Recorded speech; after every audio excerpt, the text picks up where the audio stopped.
speak about hard-hitting kick. You have a loop. You have no control over the kick level, the snare level, or anything like that. Listen to this kick drum, how much more powerful it is.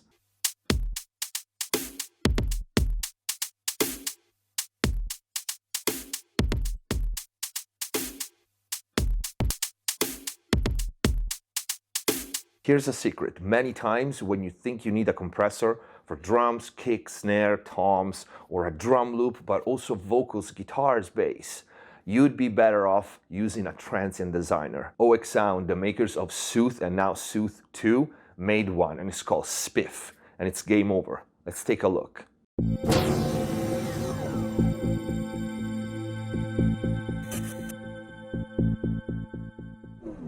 Hello everyone, welcome back to MixbusTv. Hope you're having a great day and stay safe out there. Before we start, please check the info box down below for my mixing courses on ProMix Academy. A brand new one, Mixing Modern Rock, was just released not long ago. Free plugin discounts, special offers, and of course the link to the plugin that we are taking a look at today, OEKSOUND Spiff. This company is no fuzz, and it simply put out great freaking processors. They gain everyone's trust when they release Soothe and now Soothe 2. Like I said before, arguably the best, the harsher plugin for vocals, full mixes, cymbals, anything you can think of. With the same approach, the same ease of use, and the same quality, they now made Spiff, which is an intuitive transient designer. It's different from any other transient designer that I have or tried.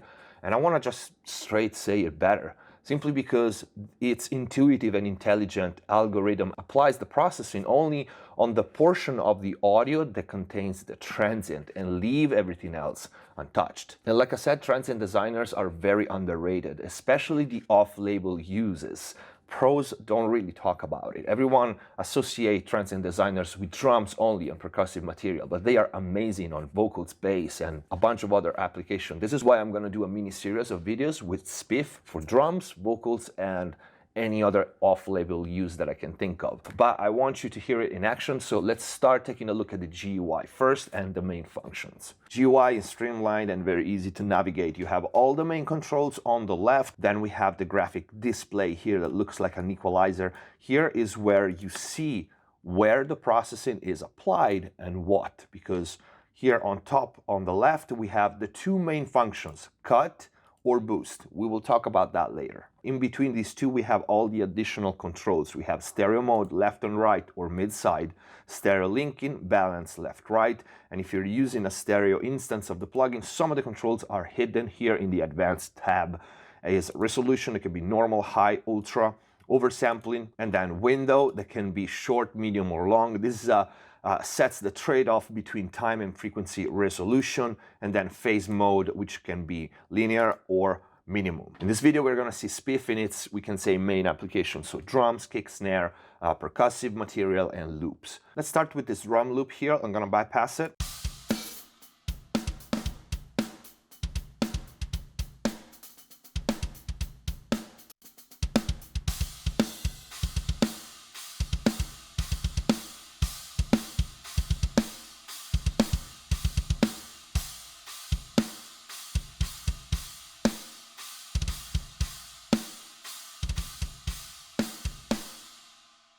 You hear it's so natural that you really realize all the processing that it's doing when you bypass it.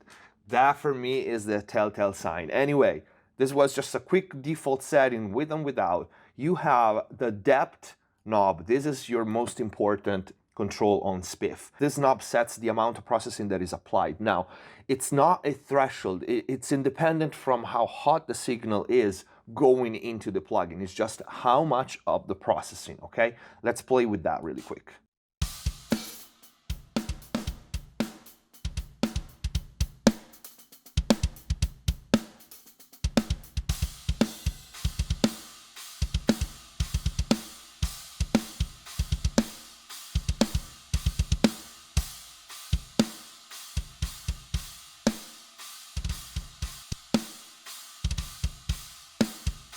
So you hear it has a wide range of sounds. It can be very, very subtle or over the top. The second knob is sensitivity. It sets how detailed is the reading of the material.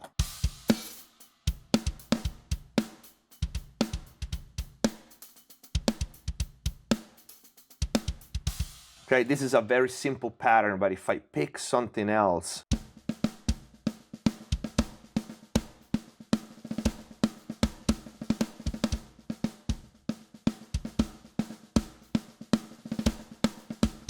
okay, given the same depth and the same sets of control for everything else, it either reads every single transient or it has a more broad reading. Then we have the decay. This is very important. Once the transient is grabbed and enhanced, how long it takes to come back to normal. The longer it is, the more tail you add to every transient enhanced.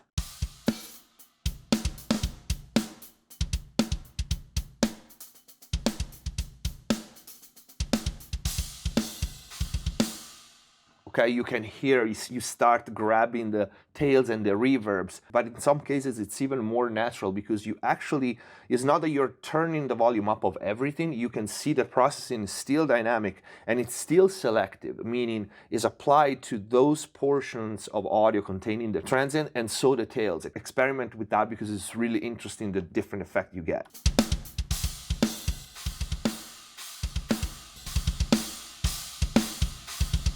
Now you hear this drum sounded pretty good when we started listening to it and with the spiff in bypass. But every time I bypass it, it doesn't matter how little the processing is, it's like, wow, it bites a lot more. Next knob is the sharpness. The lower the value, the more natural it is. And the higher the value, the more sharp and attacky the effect is gonna be.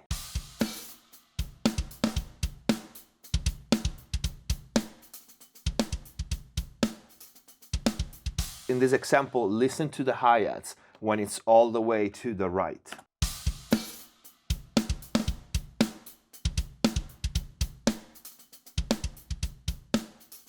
Okay, it grabs all the ghost notes of the hi-hats and it's very, very cool.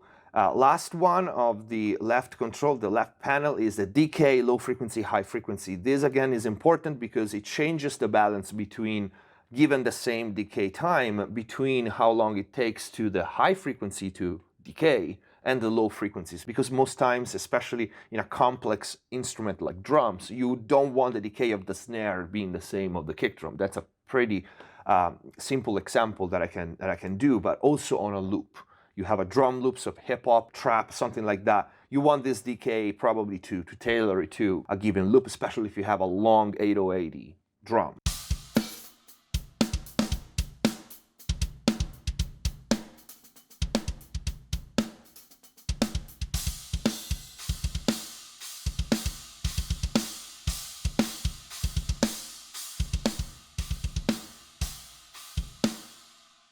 Okay, again, interesting variation and more control over what is right now a drum loop. So I assume I don't have control over single kick and single snare and single instrument in the drum. This function is extremely useful. You can also see it in the graphic all the way counterclockwise, so lower values, the kick is very slow, it moves very slow.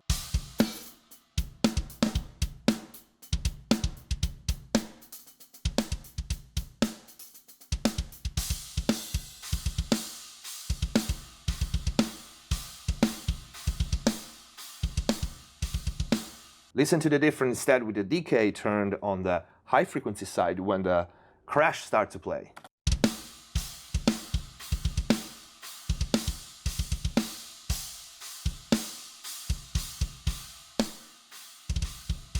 And now think automating this in a mix when you have a real drummer start bashing on the cymbals. Just that alone, it will help you to tailor the drum and not make it sound too harsh, but still you have this enhancement on the transient. This thing sounds really, really good. In the graphic for each node, you can see you have frequency, sensitivity, and Q. You have 4 choices for filters. You can use low shelf, peaking, high shelf, and tilt. Now we're going to talk about the cut function, which is the opposite of the boost, of course. More in the vocal video, spiff on vocals and other off-label uses. But just to show you here what it can do, let's just switch.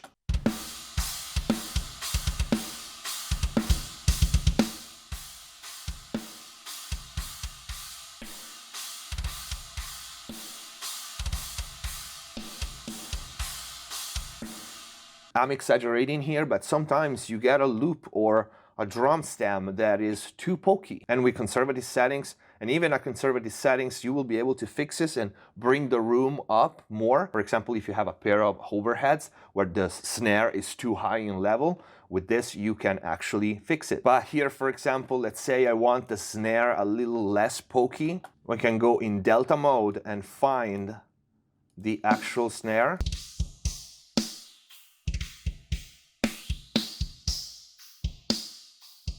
All right, let's say that frequency, and then cut it a little bit.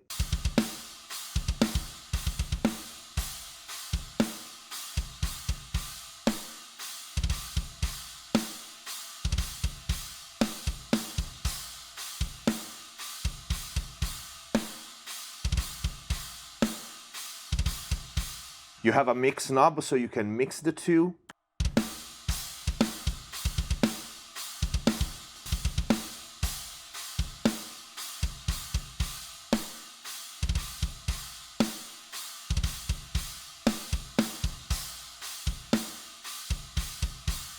All right, so this is just an example. There are some special tricks that you can do with spiff in cut mode on drums. For example, let me try to do this for you. I'm gonna solo this snare. All right, and send it to a parallel channel. On the parallel channel, I'm gonna open spiff and take all the attack out. Let me solo it for you. So now here, I'm gonna just use this to boost the level of it. You have all the tail and all the natural ambient of this snare. Here, your ambient control.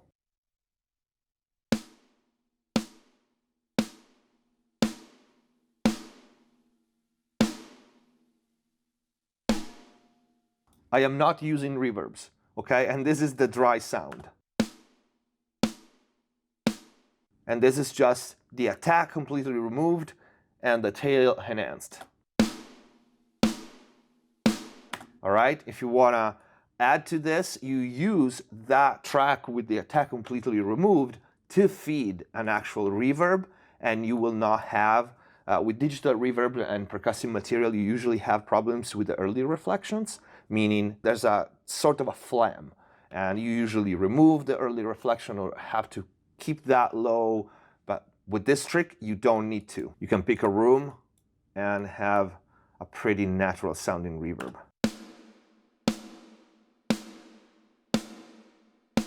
With the original transient of the snare on another track, focus that doesn't get washed out by the beginning of the reverb because the transient itself is not being fed to the reverb. I think this is pretty cool. It's one of the many tricks you can do with spiff, but let's try it really quick on a couple of loops, for example. So I'm running a loop from Loop Cloud.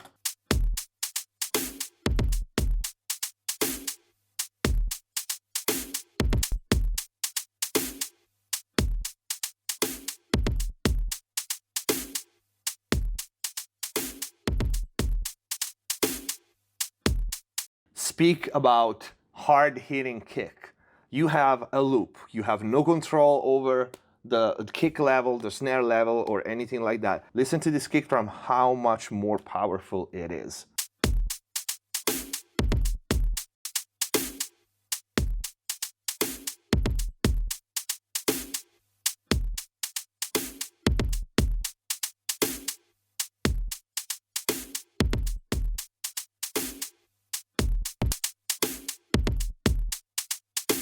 And again, you can do the opposite and you can make the low frequency decay really slow.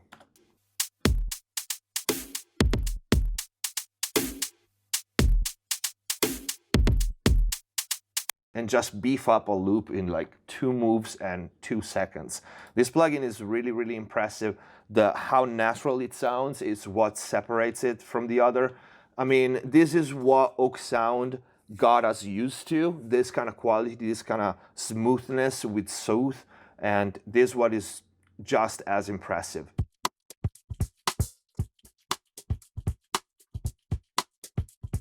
You see, with delta mode, it's cool because you can listen to just what is being processed and how, and then adjust very precisely. So in this case, I'm removing this stick on the snare just for the sake of the video.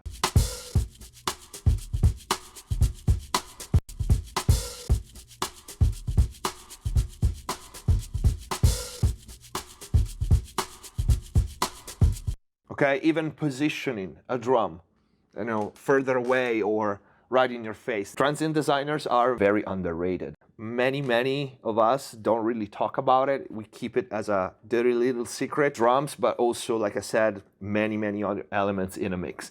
We will see that in the next videos, because like I said, I'm gonna do a couple and show you a couple more tricks, but this is it for this video. This was Spiff by OEKSOUND on drums. I hope this video was useful. I hope you liked it. If you did, please don't forget to leave a like. Follow MixbusTv on Instagram and Facebook. There's a lot of exclusive content in there, including exclusive giveaways, pictures behind the scenes, my dragon, and all that. If our videos are helping you, you want to support the channel and access to exclusive content, including mix consultations with me via Skype or email, please click the join button, see all the perks of becoming a MixbusTv member. Thank you for watching, subscribe and hit the notification bell. It helps the channel a lot. Stay safe and see you next time.